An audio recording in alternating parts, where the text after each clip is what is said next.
Jack had been missing from the tiny town of Seaward for some weeks. His wife missed him dearly, and he was a beloved member of this tiny oceanside community. He was a fisherman by trade and considered by most to be a kind, decent, God-fearing man. It would be inconceivable that anyone would have intended ill will toward Jack. This is why his sudden disappearance was a shock. Danielle was a lovely woman with milky white complexion and auburn hair. The ruby in her cheeks seemed to match the lightly crimsoned in her curly locks. She seemed an anomaly in this seaside town.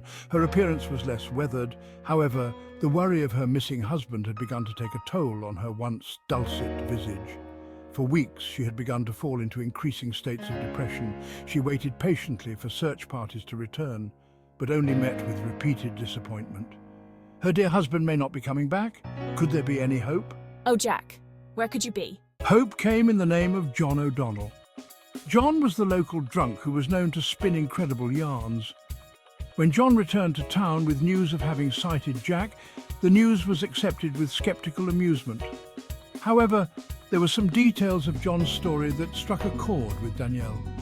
If John could entertain Danielle with information about Jack, she would reward him handsomely with a bottle of the town's finest port. John was more than happy to oblige.